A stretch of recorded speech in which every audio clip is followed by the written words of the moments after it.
They said her eyes never blinked, not when the blade rose, nor when the cold breath of dawn whispered across her throat. There she stood, bare neck, bare soul, bare truth wrapped in the silk of a silence no prayers could penetrate. And in that silence, the crows did not caw, the sun did not warm, and the king had already turned his face away. She was not born a queen, but she died like one unnamed, unwept, untouched by mercy. They called her many things: temptress, witch, traitor, queen. But history remembers only what was left behind: a drop of blood on white linen, a crown too heavy to lift, and a smile she never surrendered.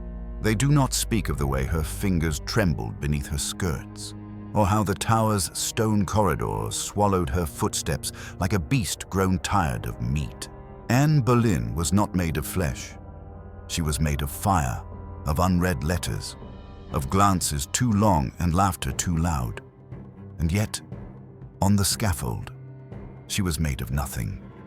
The wind passed through her as if she had never existed, as if her name had already been peeled from the skin of time. Her downfall did not begin with accusation, nor with a kiss stolen in shadow. It began with a silence, a single, dreadful silence in which the king looked into her eyes and no longer saw a future. What curse lives in the body of a woman who dares to speak before men? What ruin follows the one who refuses to kneel? Anne stood not against the church nor the crown, but against the cold machinery of obedience, the black mathematics of power, the withering hunger of a king who devoured what he once adored. They built her grave before she fell. They stitched her shroud while she still walked. They sharpened the sword before the trial began. And when it was over, when the blade kissed the back of her neck like a lover come to claim his due, the silence did not lift. It thickened. It grew teeth. It began to feed. She was not the first queen to bleed for England, but she was the first to die with her eyes wide open. In the beginning, there was only her voice. Not loud, not shrill, never that, but sharp, unyielding, like a pin dropped in a cathedral. Anne Boleyn entered the English court not as thunder, but as tension, a single taut string in a room of indulgent laughter and drifting eyes. Her presence was not beauty in the traditional sense. It was sharper than that. Men did not admire her. They studied her, the way one studies a blade to see which edge might cut deepest. Her dark eyes held questions no one dared answer, and answers no one dared question. Her hands, delicate as they were, moved with certainty, folding letters that carried kingdoms, brushing fabric that would one day be soaked in betrayal. She did not smile to please but to warn, and when she laughed, it was the sound of a lock clicking into place. To those around her courtiers, rivals, even the king himself, she was a mirror held too close, revealing what they had hidden even from themselves. The court of Henry VIII was a theater of masks, each lord and lady rehearsing the dance of power with polished gestures and hollow compliments. And Anne walked through it all as though the music did not reach her ears. She danced when she wished, spoke when she must, and never bowed to anything but her own fire. That fire terrified them, not because it burned, but because it illuminated. It showed them how dull their lives had become. Henry, in his lust and loneliness, mistook that flame for warmth. He reached for it, thinking it could be held. But Anne was never meant to be held, only followed, feared, or destroyed. The halls of Whitehall echoed with her name before her footsteps had fully claimed them. There was something unnatural about her rise, not because it was fast, but because it was inevitable. The wives and mistresses before her had been like painted glass, beautiful from afar, fragile up close. Anne was iron wrapped in silk. Her ascent was not seduction, but invasion. She did not wait to be chosen. She stepped forward and made the choosing irrelevant. And in doing so, she rewrote the order of things. The courtiers whispered of sorcery, of French poisons and charms, of hidden marks and unholy power. But the true magic was this: she knew herself. In a world that demanded women be reflections, Anne was a flame, a voice, a mind that would not yield. She asked questions at supper. She read the forbidden. She spoke of the soul while others measured bloodlines. Her presence made even the Pope tremble. For here was a woman who had not only caught the king's eye, but led it away from Rome. When Henry tore the crown from his first wife and the church from its cradle, it was not for Anne's body, it was for her defiance. She did not merely tempt the king, she transformed him. And for that, they hated her. For that, they would build a pyre of silence around her, so high even memory could not climb. Anne's court was not a place of joy. It was a battlefield of silence, layered glances, and venomous prayer. Each curtain concealed a listener, each goblet a whisper. Even the tapestries seemed to hold their breath when she passed. She moved through her own chambers as one might walk through a dream turned sour, each step rehearsed. Each breath counted. The maids feared her but obeyed. The nobles envied her but smiled. Only Elizabeth, the child queen not yet born to tragedy, touched her without consequence. In the arms of her daughter, Anne's face softened, but never enough to forget that walls had ears and lullabies could be weaponized. Her enemies did not confront her. They surrounded her with gifts. They drowned her in velvet and lace, in jewels like cold eyes, in gowns woven not with gold, but with judgment. Every thread said you are only a queen because he wills it. But Anne knew better. She was a queen because she had made herself one. The title did not fit her like a borrowed gown. It bled from her skin. She wore it not with pride, but with understanding. Power is not granted. It is taken. It is held until it burns through the bone. It is loved only by those who do not possess it. Henry, once captivated by her defiance, began to fear its echo. What had stirred his blood now stained his sleep. He had crowned a woman who did not tremble, and worse, who still saw the cracks in him. Anne did not flatter his victories. She questioned them. She did not weep at his cruelty. She revealed it. She reminded him that the crown he had torn from Catherine still bled, that the church he had broken lay in shards, and worst of all, that his soul, if he still believed he had one, was growing smaller in her presence. For Anne's power was not only in her words, but in her stillness. She could reduce a room with a single glance, unravel a lie with silence, and in a court built on flattery, her truth was violence.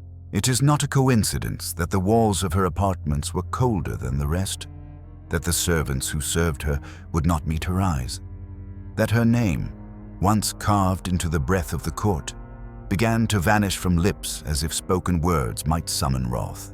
There were omens in her chambers, roses that died too soon, birds that refused to sing, mirrors that clouded without touch. Some said the devil walked beside her. Others whispered it was something worse, a woman who would not kneel. The queen's solitude was not physical, but spiritual. Even when surrounded by attendants, suitors, jesters, she stood alone, untouched in a crowd that watched her as one watches the final flame before darkness. Her books remained open long after the candles died. Her letters, unread, unsent, were buried beneath gowns she would never wear. She still received gifts, perfumed oils, foreign silks, music boxes that played no sound, but each was a reminder of the cage gilded around her, the very symbols of her triumph. Pearls, titles, golden scepters became shackles. Her throne no longer felt like a summit, but a pyre. And beneath it all, the king changed. His voice, once warm, turned mechanical. His hands, once trembling with lust, now trembled with suspicion. The laughter they once shared curdled into silence. His gaze wandered first to courtiers, then to couriers, then to corners she could not see. Anne felt it before it was spoken, not in a decree, but in absence. He no longer called her my queen. He called her madam. He no longer looked at her like a future. He looked at her like a mistake. The court that once danced to her rhythm began to shift its weight. Doors closed a little faster. Courtesies stiffened. Confidences faltered. Those who had once knelt eagerly now did so slowly, eyes averted. And through it all, Anne smiled. Not out of hope, but defiance. For even as the floor crumbled beneath her, she stood as if on marble. To lose the crown was nothing, but to lose herself that she would not allow. Her solitude deepened into prophecy. She knew she would not die old. She knew the throne was not built for women who burned, and so she prepared, not with fear, but with clarity. She watched the movements of those around her. She counted the silences between words. She noticed the way Henry now laughed too loudly at jokes that cut too close. She read in his eyes not rage, but relief. The cold gratitude of a man planning absence. And in that silence, she found her final resolve. They say the night before her arrest, she did not sleep, that she walked barefoot through her chambers, her feet silent on the stone like a ghost rehearsing its own death, that she paused before the mirror and did not look away, that she touched her own throat as if measuring where the blade would enter. But no one knows. No one can say what she truly saw that night, whether it was fire or forgiveness, dread or deliverance. Perhaps she saw nothing. Perhaps she saw everything.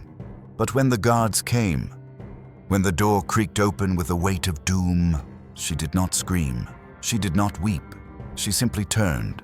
Her eyes, black as ink and twice as deep, met theirs without tremor.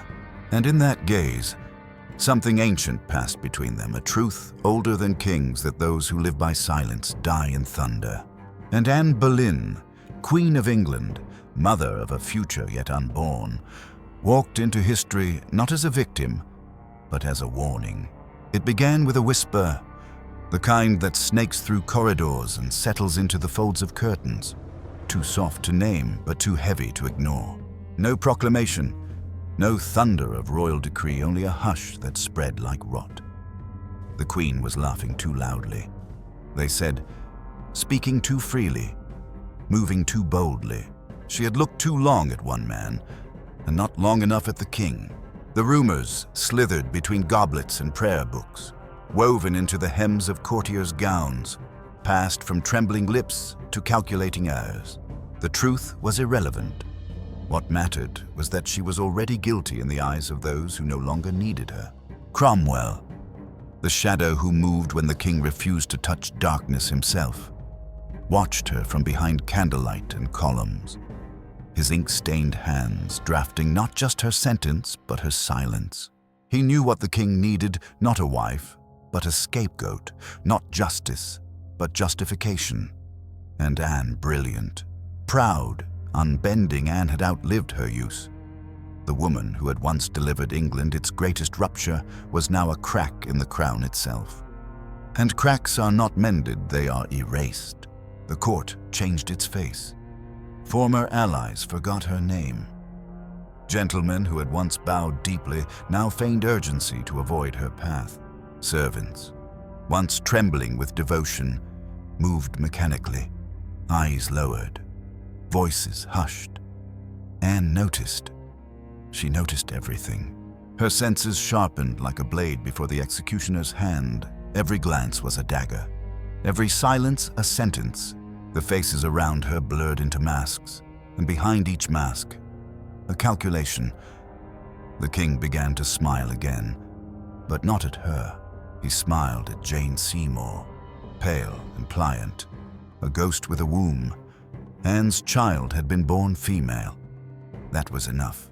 Her womb had failed to house England's future, and now her body would become England's offering. But first, the spectacle had to be staged. The betrayal had to be theatrical, grotesque in its precision. They accused her not of rebellion, but of seduction, for that is the crime most easily whispered against women. They named her lovers, men of court, men of service, even her own brother, seeds of rot planted to birth disgust. None were safe. Their downfall was her stage, their deaths the chorus to her tragedy. Mark Smeaton, the musician, was taken first. His hands had once made joy. Now they were broken to make confession. They tortured his body until his words bled. Not truth, only what was needed. He spoke her name beneath the weight of iron and flame. The others followed Weston, Brereton, Norris, each man reduced to symbol, each name stitched into the Queen's noose. George Boleyn, her brother, was the final stitch. His laughter had once mirrored hers. Now it echoed through the tower like a curse. Their trials were not trials. They were theater draped in blood. Witnesses did not testify. They repeated what had been whispered to them in shadows. Evidence was air. Motives were irrelevant. The guilt had been chosen first. The facts assembled later.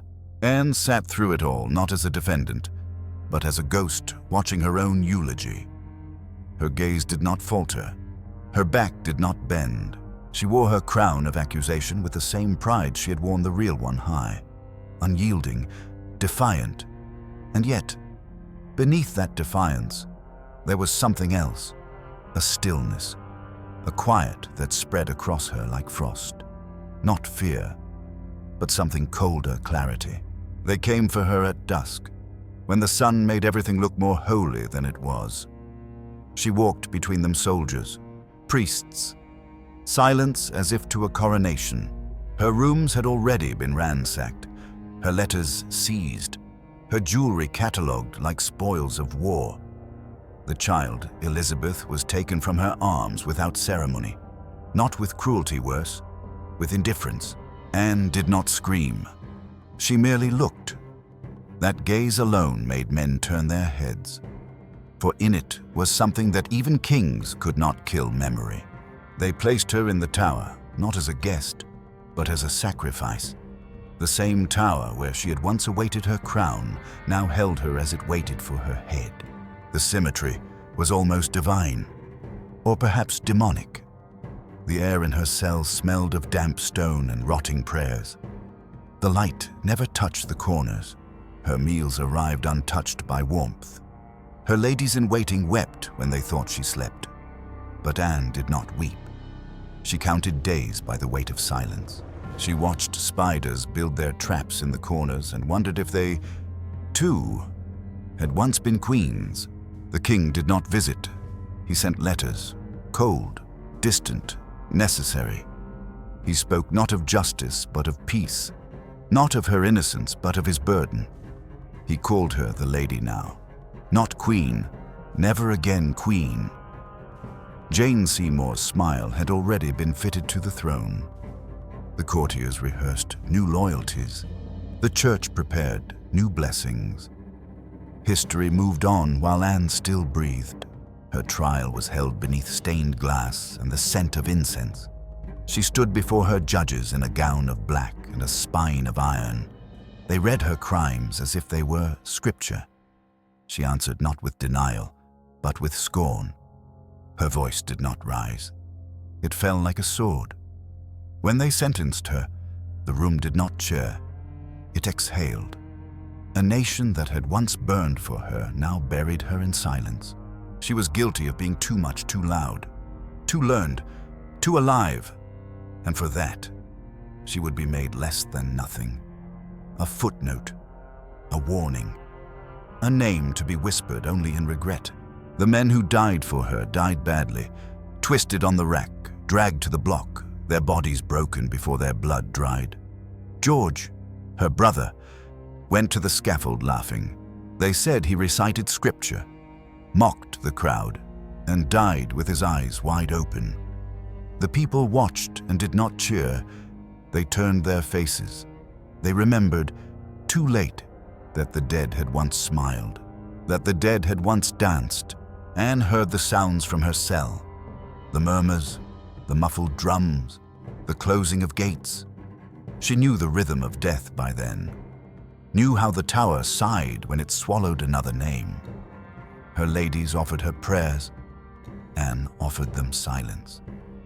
The executioner was summoned from France cleaner, faster, quieter, a sword, not an axe.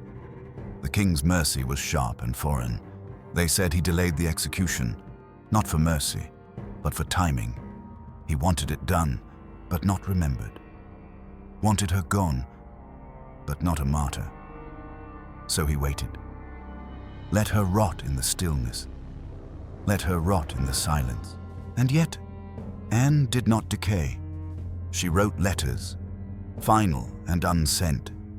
She rehearsed her death as one rehearses a wedding, with precision, with defiance, with knowledge that this was the only ceremony they could not steal. When the day came, the sky did not weep. It watched, unmoving.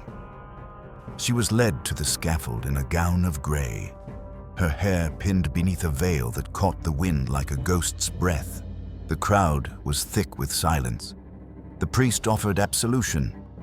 She offered a smile, not of peace, of victory, for even in death, she would remain unwritten. The queen who died for a daughter, not a son. The heretic crowned in blood. The wife erased to make way for a womb. She stepped onto the scaffold not as a woman condemned, but as a symbol ascended. The executioner bowed. She forgave him. They always do. The ones who have lost everything. Forgiveness becomes the only crown left. She knelt, placed her hands before her, whispered a prayer none could hear, and waited. The crowd did not breathe. The sword did not gleam. It moved. One clean stroke. No scream, no cry. Only the thud of flesh against wood. The sound of silk collapsing. The final breath of a kingdom's most dangerous woman. Her head rolled, eyes open, lips parted as if to speak one final curse, but the words were never given. They belonged to no one now. The body was carried away in haste. No tomb, no hymn, only the echo of steps that would never return. And in that silence, history shifted, not loudly, not with fire, but with a chill that moved through every stone of the tower, through every throne room, through every cradle and crypt. Anne Boleyn was gone, but the fear she birthed remained. They buried her beneath the floor, not in marble, not in sanctity, but in haste unnamed, unmarked, and unwept. The stone above her bore no royal title, no gilded inscription, only the dust of footsteps too eager to forget. She had died in silence. And so they sought to silence her legacy, to swallow her name like the blade had swallowed her breath. Yet in that quiet grave, beneath the cold bones of saints and the fading light of forgotten chapels, something refused to rot, not flesh, for that returns dutifully to the soil, but memory uncooperative, diseased with questions, sleepless in the minds of those who had watched her fall. For days afterward, the tower seemed different, not haunted, but hollow, as if something sacred had been destroyed, not with cruelty, but with calculation. The women whispered of strange drafts at night, of a perfume that lingered in her chamber long after her body was taken. The guards avoided the scaffold after dusk. The maids refused to touch her bedclothes. Even the crows, once gluttons for blood, grew restless in the trees. It was not a ghost they feared. It was the absence of justice, how it carved silence into every stone and left behind a palace full of mouths too frightened to speak her name. Yet speak they did, eventually softly, secretively. The daughter she left behind grew under shadow, a child of disgrace and disinheritance, her mother's legacy stripped from court tapestries and courtly prayer. Elizabeth was not supposed to remember, but daughters remember what the world tries to hide. They remember the way eyes avert, the way voices lower, the way fingers tremble when brushing against forgotten things. Anne had been erased in the open, like chalk before rain. but the trace remained in her child's gaze, in the proud tilt of her chin, in the fire she swallowed without choking, and from that trace, a throne would one day rise again, not in forgiveness, but in reply. Until then, the court of Henry VIII pressed forward with its machinery of marriage, its endless appetite for innocence wrapped in silk. Jane Seymour took Anne's place not with triumph, but with terror, as though wearing a crown still wet with blood. The ladies-in-waiting crossed themselves more often. The tapestries grew darker. Henry's eyes, once filled with longing, now held only the cold weight of a man who had killed what he loved and felt nothing. But Anne's legacy was never meant to be soft. It lived in the sharp places in the minds of women who knew too much, in the records altered too late, in the mouths of poets who dared to rhyme her name with fire. Her fall became a pattern, a prophecy, a rehearsal of how power punishes those who carry it with pride. Even the priests who condemned her could not forget the way she stood, kneeling not in defeat but in control, offering her neck as if it were the final word in a long, defiant sentence. The men who lied to end her found their own stories unraveling, their own power questioned by ghosts that wore her face. Cromwell, her architect of ruin, would fall by similar hands, similar silence. The king would outlive them all, bloated with sin and incapable of peace. Yet even in his decline, he never spoke her name.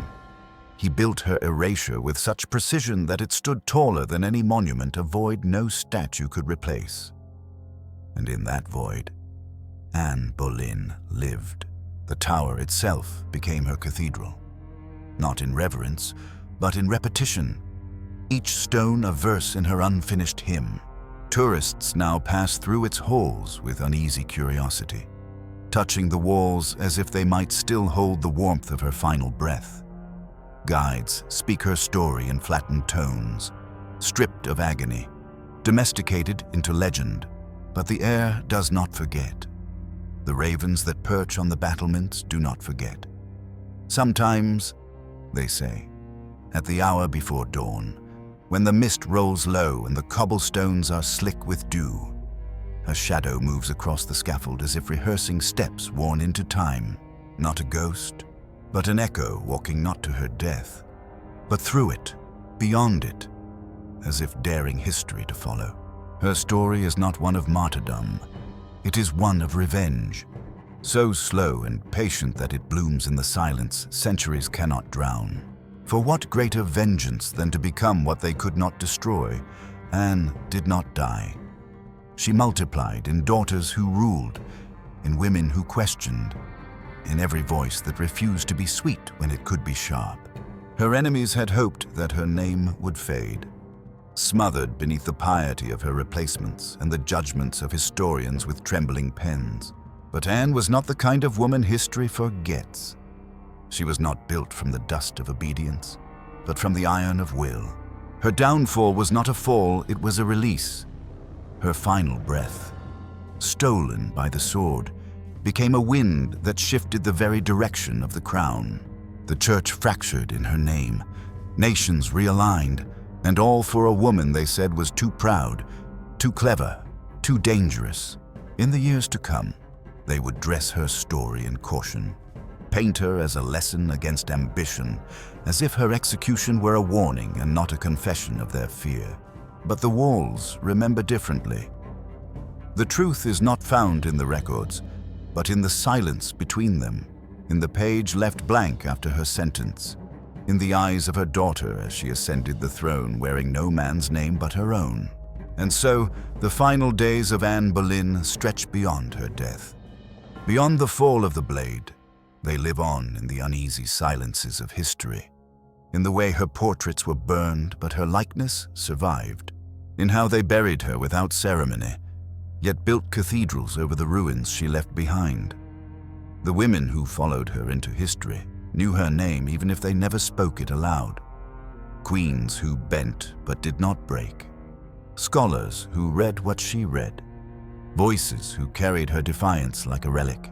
Anne Boleyn, The queen who defied a king, the mother of a virgin queen, the architect of her own destruction, did not vanish. She simply became what cannot be touched, a symbol too jagged to hold, too bright to blind, too real to kill. They said she died for adultery, for treason, for witchcraft. But she died for daring, for being seen, for making herself impossible to forget. And though they tried to erase her, to reduce her to a cautionary tale scrawled in the margins of men's ambitions, she remains, not in glory, not in pity, but in the terrible quiet between betrayal and consequence, in the air before a sword falls, in the stillness of a throne that remembers its weight. Anne Boleyn lives not in the past, but in every question the past refuses to answer. She is the moment before the scream, the silence that follows the strike, the shadow beneath the crown. And though her voice was stolen, her story still speaks, not loudly, not clearly, but persistently, like breath against glass, like footsteps in a chamber locked from the inside, like the last thought of a dying queen, not of regret, not of fear, but of what still waits to rise. Beneath the stone, she does not rest. She waits, not for justice, nor for remembrance. These are luxuries of the living, offerings for those who die quietly. Anne Boleyn was never quiet, not in life, not in death. Her silence was the kind that screams long after the sound has gone, the kind that seeps into wood, into glass, into the breath of those who kneel where she once stood. The blade that took her head did not end her, it unveiled her. In that final moment, as her body folded and the tower sighed in hunger, England learned that queens could bleed without breaking, that truth could be drowned and still surface. That legacy does not ask for permission. It arrives, uninvited, and it stays. The king who condemned her rotted alone, surrounded by wives who paled beside her shadow. The court that whispered her downfall died off. One by one, their names hollow without hers to echo against. The child they tried to erase grew thorns, and with them, a crown. Anne did not live to see it. She did not need to, for some flames, once lit, refuse to die. They flicker in the corners of history, daring the world to name them. Anne Boleyn was one such flame. They buried her beneath the chapel floor, but they could not bury the fear she inspired.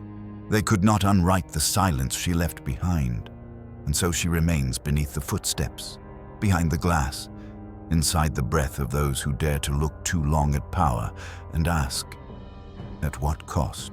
The crown sits heavy, the sword falls swift, but the silence of the queen who defied both still lingers, and it listens.